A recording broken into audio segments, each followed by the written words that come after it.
영상으로 주일 예배에 참여하신 여러분에게 주님의 은총이 가득하시기를 바랍니다. 이제 다 같이 묵상 기도함으로 세브란스 병원 환자 주일 예배를 시작하겠습니다.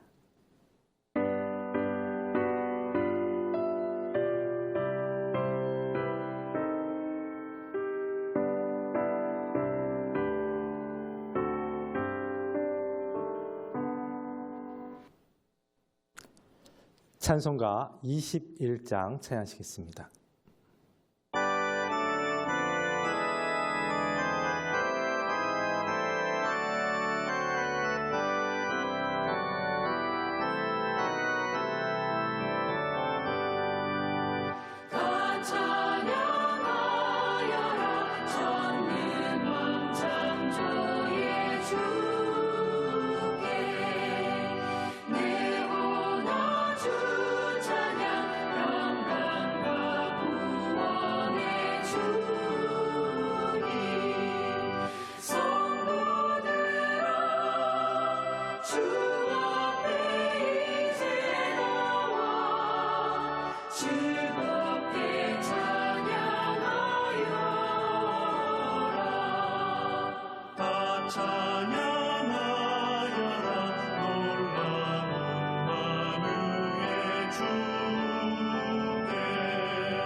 다 같이 사도신경으로 신앙고백하실 터인데 세번역 사도신경으로 신앙고백하도록 하겠습니다.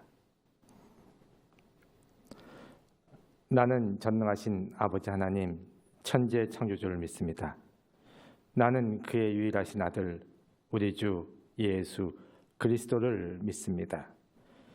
그는 성령으로 잉태되어 동정녀 마리아에게서 나시고 본디오 빌라도에게 고난을 받아 십자가에 못 박혀 죽으시고 장사된 지 사흘 만에 죽은 자 가운데서 다시 살아나셨으며 하늘에 오르시어 전능하신 아버지 하나님 우편에 앉아 계시다가 거기로부터 살아있는 자와 죽은 자를 심판하러 오십니다. 나는 성령을 믿으며 거룩한 공교회와 성도의 교제와 죄를 용서받는 것과 몸의 부활과 영생을 믿습니다. 아멘. 이제 다 같이 기도하실 때 어린이병원 원목실을 담당하고 계신 송성광 목사님 우리를 대표하여 기도 인도하시겠습니다.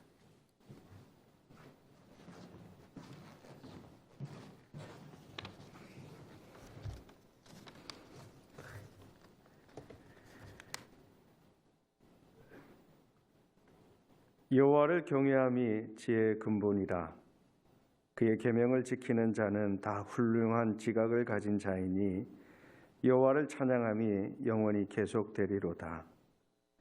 우리의 소망이 되시며 인도자 되시며 구원자 되시는 하나님, 오늘도 주님의 사랑과 은혜를 깨닫게 하시며 거룩한 성의를 기억하며 예배드리게 하심을 감사드립니다. 지금 이 순간 저희들의 몸과 마음과 심령의 허물들을 깨끗이 씻어 주옵시고 그 연약함을 성결케 하여 주셔서 기쁨으로 감사한 마음으로 주님 앞에 나아갈 수 있도록 인도하여 주옵소서. 하나님, 2021년 새해가 시작되고 벌써 한 달이 지나가고 있습니다. 새로운 마음과 결단으로 새해를 시작했지만 삶의 자리를 짓누르고 있는 무거운 멍에와 시련 앞에서 번뇌하고 있음을 고백하지 않을 수 없습니다. 애통해하는 자의 기도를 들으시는 주님, 지금 이 시간 육신의 질병으로 인해 두려움과 고통 중에 있는 환우들과 그 가족들을 기억하여 주옵소서. 모든 근심과 걱정, 아픔과 괴로움을 주님께 내어 맡깁니다. 믿음의 기도는 병든 자를 구원하리니 주께서 그를 일으키시라 라는 말씀을 붙잡고 날마다 간절한 마음으로 눈물의 기도를 드리고 있사오니 오늘도 당신의 자비를 구하는 모든 이들에게 치유와 회복의 은혜를 내려주옵소서. 언약의 하나님, 오늘도 예수 그리스도를 통하여 선포하신 당신의 사랑과 언약을 기억하며 나아갑니다. 나는 세상의 빛이니 나를 따르는 자는 어둠에 다니지 아니하고 생명의 빛을 얻으리라 라고 약속하신 주님의 음성을 가슴에 새기며 주님과 함께 동행하기를 원합니다. 그 어떤 상황 속에서도 말씀이 육신이 되어 우리 가운데 거하시는 당신을 잊지 않게 하옵시고 고난과 역경 앞에서도 흔들림 없는 믿음과 신앙으로 삶의 자리를 굳건히 지키며 그리스도인의 본분을 온전히 준행해 나갈 수 있도록 인도하여 주옵소서. 지금 이 시간 당신의 말씀 앞으로 나아갑니다. 말씀을 전하는 자나 듣는 자나 몸과 마음과 심령을 깨끗게 하여 주셔서 영원한 생명의 양식을 받들게 하시고 새로운 마음과 결단으로 거듭나게 하옵소서. 이 모든 기도와 간구 우리 구주 예수 그리스도 이름으로 기도드리옵나이다. 아멘.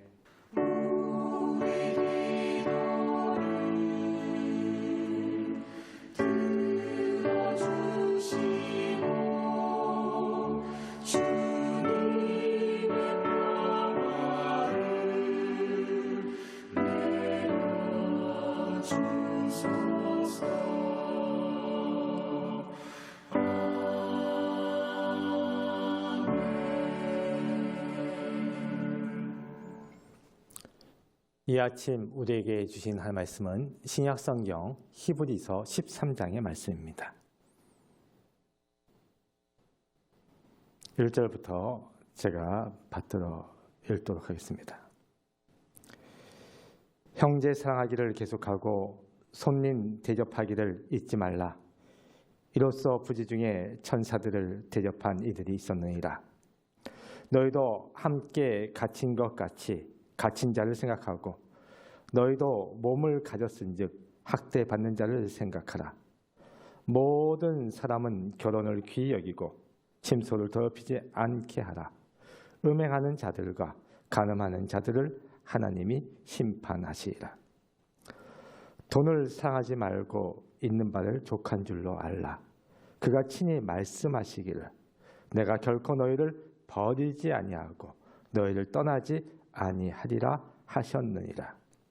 그러므로 우리가 담대히 말하되 주는 나를 돕는 이시니 내가 무서워하지 아니하겠노라.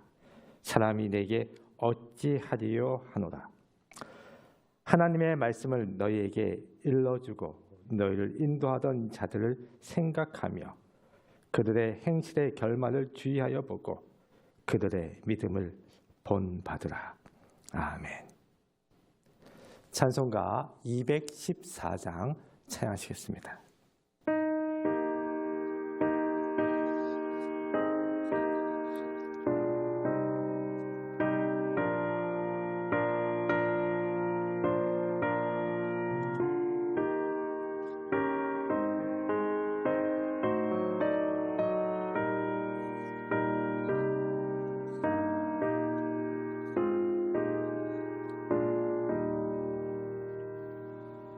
나 주의 도움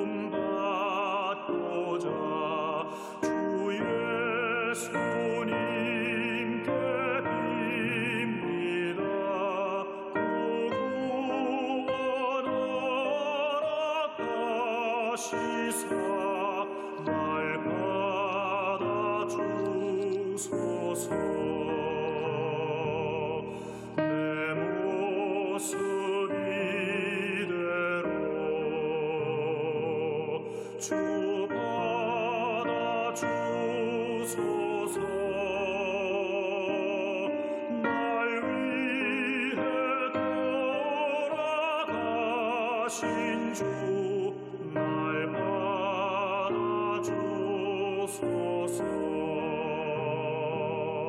큰 죄에 빠져 영죽을 날 위해 피 흘렸으니 주 형상대로 빚으사 날 받아주소서. 내 모습 이대로 주 받아주소서.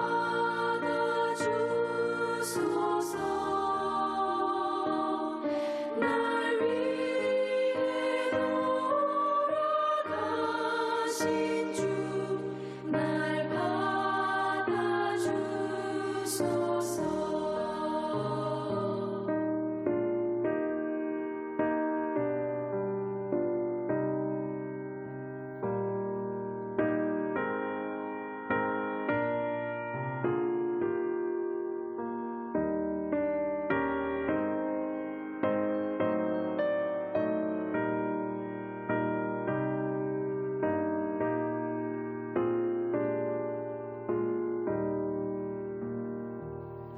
내 힘과 결심 약하여 늘 깨어지기 쉬우니 주 이름으로 구원해 날 받아주소서. 내 모습 이대로 주 받아주소서.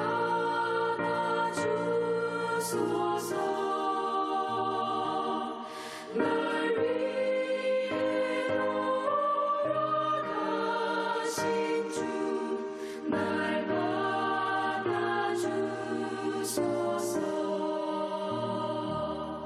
내 주님 서신 발 앞에 나 꿇어 엎드렸으니 그 크신 역사 이루게 날 받아주소서. 내 모습 이대로 주 받아주소서.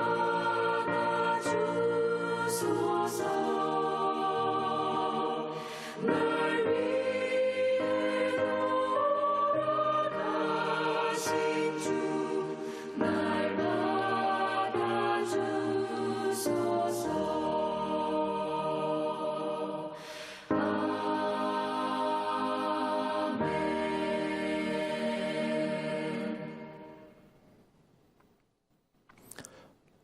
오늘은 삶으로 드리는 제사라는 제목으로 같이 은혜를 나누고자 합니다.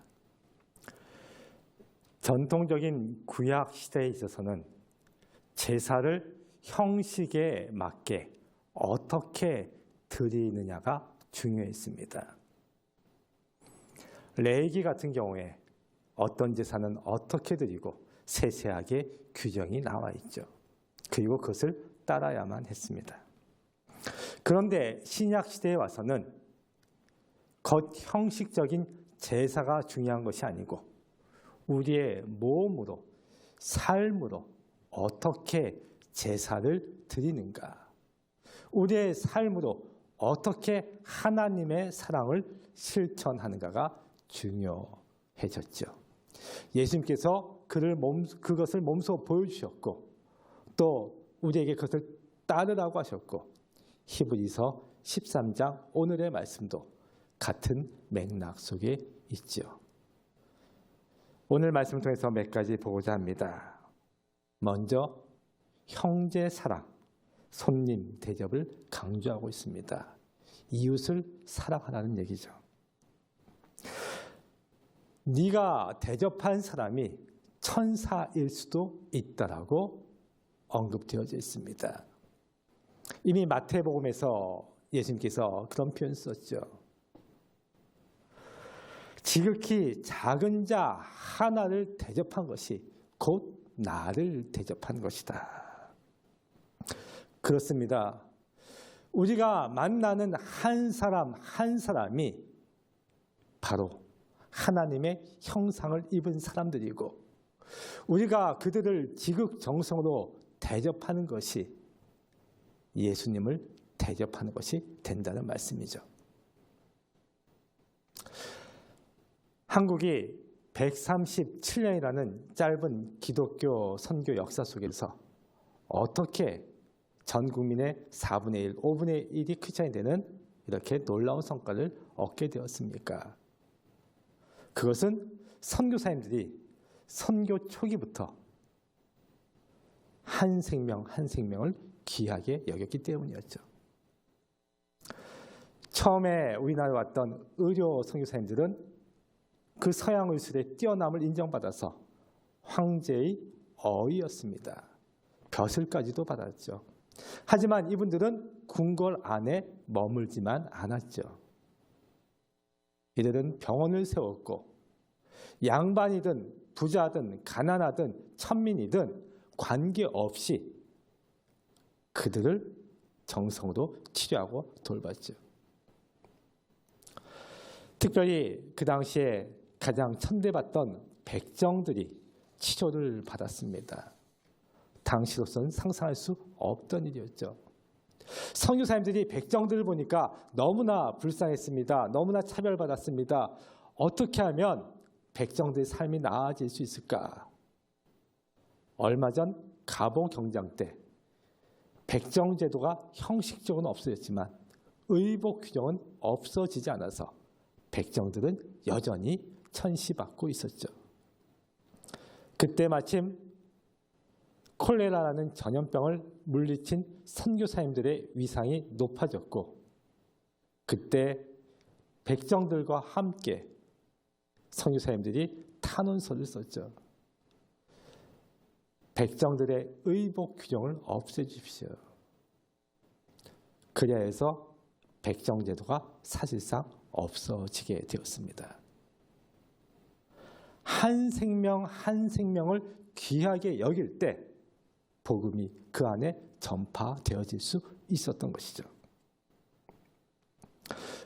우리도 우리의 사랑을 그가 부자든 가난하든 학식이 많든 적든 남자든 여자든 장애인이든 비장애인이든 우리가 구별하지 않고 주님의 사랑으로 다가갈 수 있기를 바랍니다.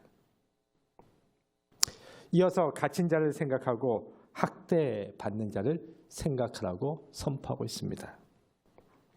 남의 불행을 그저 남의 일로 여기는 것이 아니고 측은지심으로 동병상련으로 다가가라는 이야기이죠. 아픔에 공감한다는 것은 매우 중요하죠.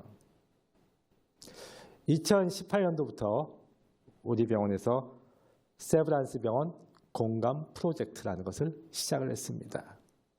그때 공모했던 표의 당선작이 공감, 또 하나의 치유였습니다. 우리 의료진이 정성을 다해서 환자들의 아픔에 공감할 때 환자들이 위로를 받고 용기를 얻게 된다는 것이죠. 아픔에 공감하는 것, 예수님께서 그 모습을 보이셨죠. 아픈 자들 측인히 여기셨고 죄 지은 자들을 책망하지 않으셨고 그들의 그럴 수밖에 없는 형편을 용납하시고 용서하셨죠. 다시는 죄 짓지 말라. 그 정도의 흉기였죠. 너 왜 죄지었어? 이 나쁜 XX야. 하지 않으셨죠. 삭개오를 용납하셨고, 그리고 남편이 5이나 있었던 수가성 여인을 용납하셨고, 그리고 간음한 여인을 용납하셨습니다. 그러한 공감의 마음을 본받을 수 있길 바랍니다. 얼마 전 TV에서 이 프로를 보게 되었습니다. 저는 몇 년 전에 그것을 이제 기사로 봤던 기억이 있는데요. 2015년 이야기입니다. 미국 클리블랜드 프로 야구팀의 그 마이크라는 선수가 좀 성적이 부진했습니다. 감독님이 물어봤죠. 마이크, 요새 무슨 일이 있니? 사실 제 딸이 다음 달부터 항암 치료를 받게 됩니다. 지금 만 4살밖에 안 됐는데. 감독도 너무나 안타까웠죠. 아시다시피 프로야구 시즌이 시작되면 곳곳을 돌아다니면서 계속 야구가 진행되죠. 야구 경기가 열리죠. 이 감독이 특별히 워낙 상황이 안타깝기 때문에 이 마이크 선수를 휴가를 줬습니다. 한 달 정도 휴가를 주고 그 딸의 첫 항암 치료를 지켜볼 수 있겠습니다. 마이크가 딸에게 갔습니다.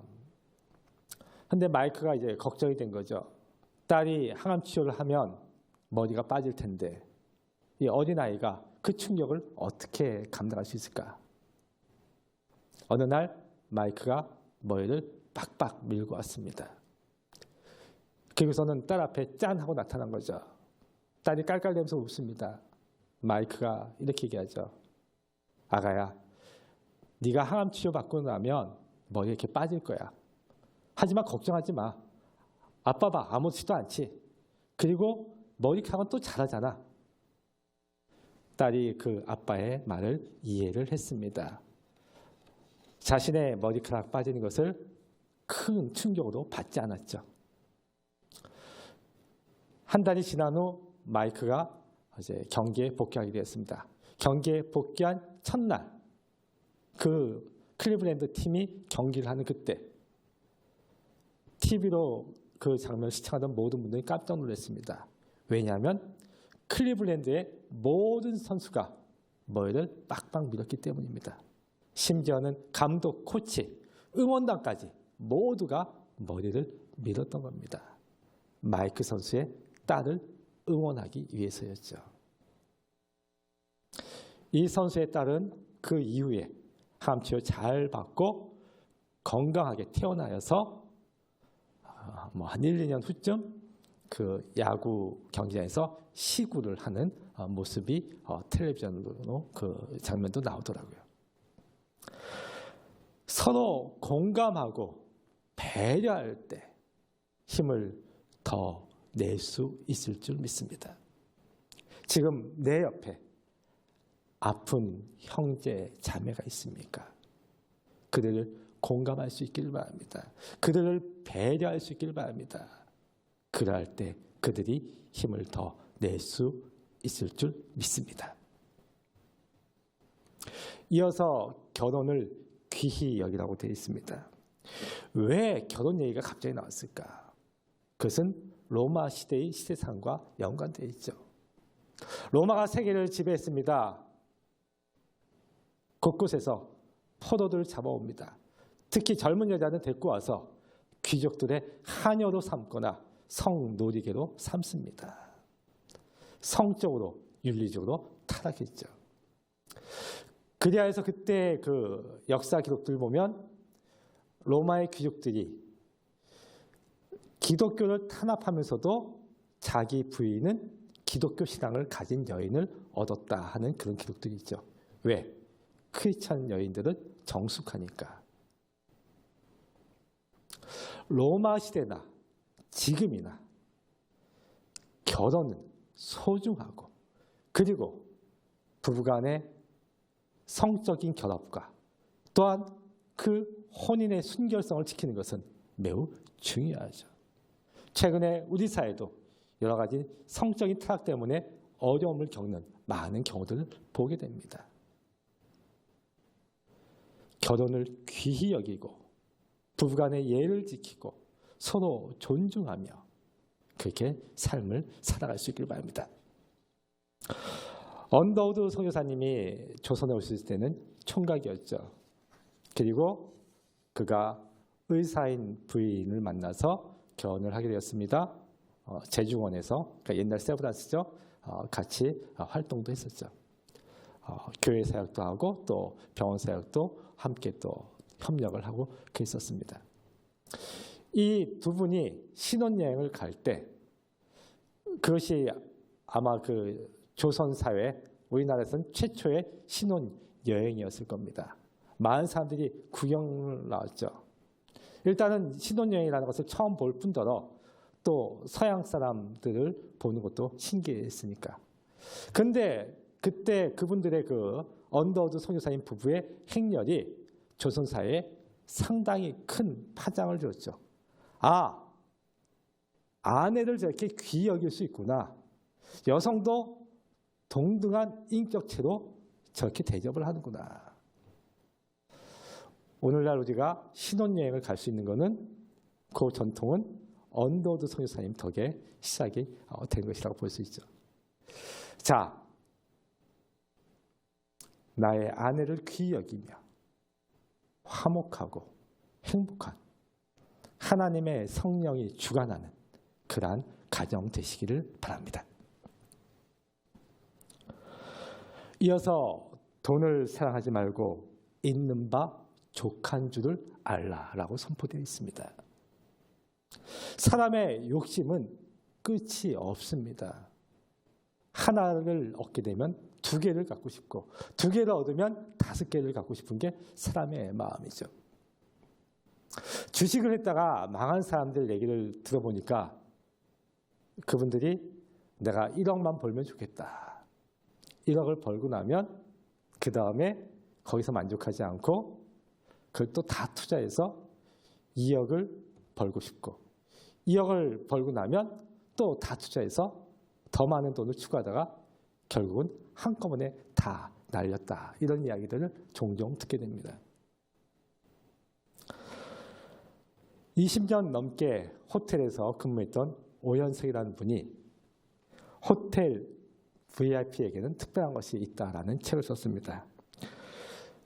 그의 그 내용 가운데 정말 품격 있는 상류층 사람들은 세 가지를 가졌다고 합니다. 하나는 배려, 하나는 기부, 하나는 봉사입니다. 어줍지 않은 졸부라 그럴까요? 그런 사람들이 갑질하고 그렇지 진정으로 품격 있는 그런 VIP들은 남을 배려하고 기부하고 봉사하는 삶을 살더라 하는 것입니다. 내가 물질을 가지되 그 물질이 다른 사람을 위한 축복의 통로로 쓰임받기를 바랍니다. 우리 세브란스 의과대학의 초기 학장님이셨던 오금선 학장님, 또 김명선 학장님 이런 분들은 졸업식에서 너희가 돈만을 추구하는 의사가 되지 말고 진정으로 사랑을 실천하는 의사가 되라라고 선포하셨다고 합니다. 그렇습니다. 우리가 물질 안에만 머물지 않고 그것을 통해서 하나님의 사랑을 나타낼 수 있길 바랍니다. 작년에 그 뉴스 검색어 1위에 올랐던 그러한 타이틀 가운데 이런 것이 있었습니다. 4년 전엔 강남 피부과 원장, 지금 나는 한센병 의사입니다. 우리 세브란스 출신 박진모 선생님 이야기입니다. 이분은 피부과를 전공하셨고 모발 쪽을 이제 하셔서 강남에 피부과를 크게 냈고 아주 그 환자들이 많이 오고 상당히 이제 번창했습니다. 그런데 바빠도 너무 바쁘였던 거죠. 그래서 이분이 아이들 유치원 발표회 이런 데도 갈 수 없을 정도로 그렇게 바빴고 돈을 많이 벌었습니다. 그러던 어느 날 복도에서 휘청거리게 되었습니다. 진찰을 받았더니 좀 안정을 취하는 게 좋겠다고 너무 스케줄을 무리하게 잡지 말라고 그렇게 권고를 받았습니다. 그런데 그때 마침 이분이 피부과 의사니까 그 한센병 협회에서, 그 한센병은 나병이죠. 그 협회에서 지방병원에 한센병 환자를 돌보기 위한 피부과 의사 한 분 필요한데 좀 아는 분 있으면 소개해달라고 합니다.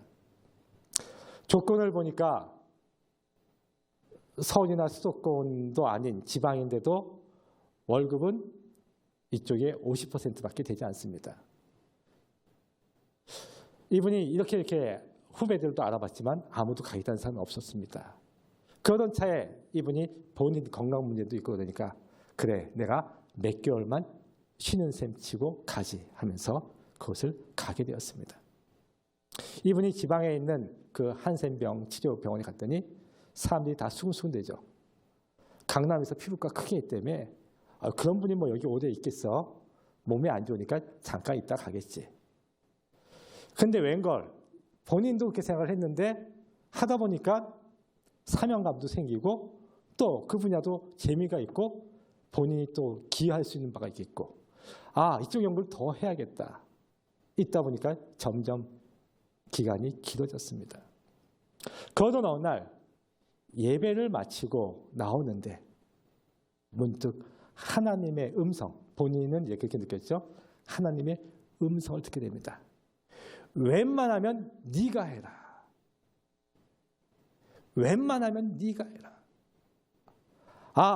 다른 사람한테 떠넘길 게 아니고 내가 한센병 환자들을 돕는 진정한 의사가 돼야지. 이분이 이쪽 연구를 계속하고 지금까지 그 한센병 협회에서 많은 활동을 하고 있습니다. 그래서 이제 신문 기사에 크게 나온 것이죠. 그렇습니다. 내가 가진 재능, 달란트, 물질이 선한 일에 쓰일 수 있기를 바랍니다. 하나님의 일을 위해서 쓰임 받을 수 있기를 바랍니다.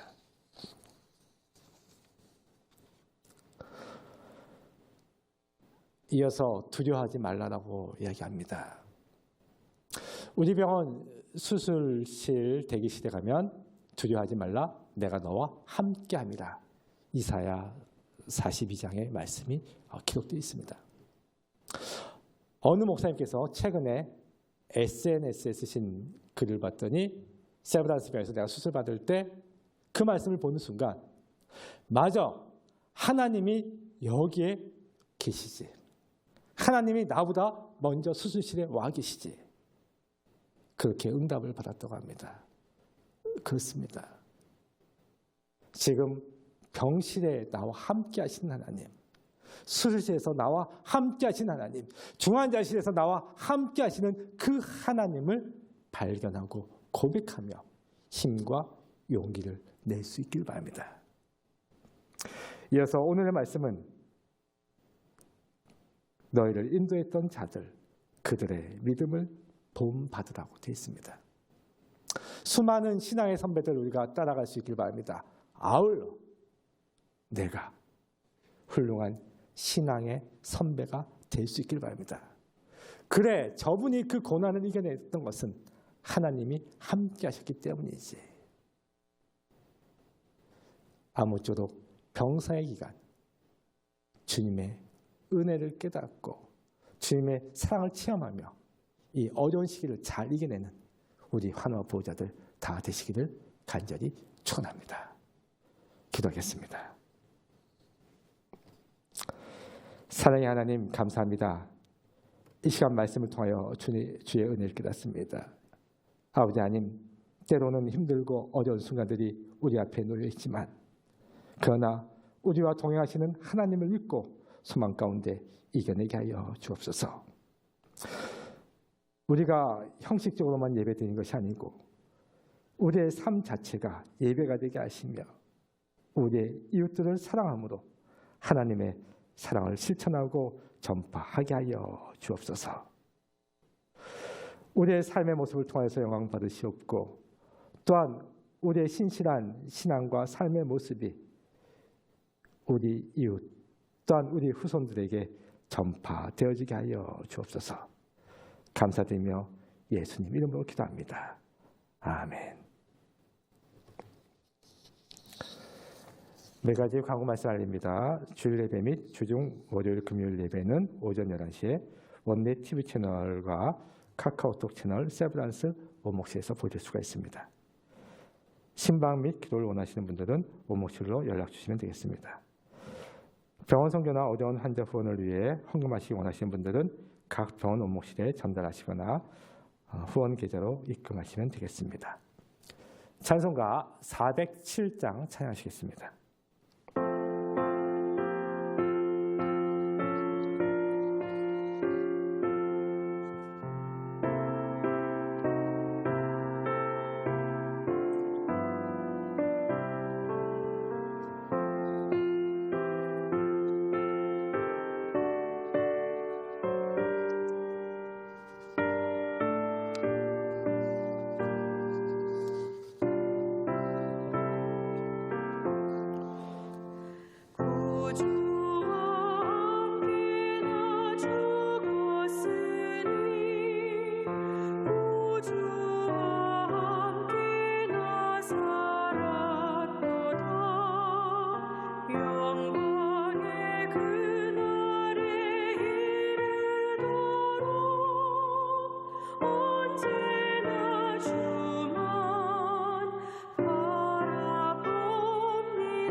언제나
우리 주 예수 그리스도의 크신 은혜와 아버지 하나님의 한없인 사랑과 성령의 감화 감동 교통 역사 이루하심이 우리의 삶의 모습을 통해 하나님의 영광을 드러내기 원하는 우리 하나둘과 그 가정에, 또한 하나님의 사랑으로 치료하고 돌보기 원하는 세브란스 병원에 지금부터 영원토록 함께 하시길 간절히 축원하옵나이다. 아멘.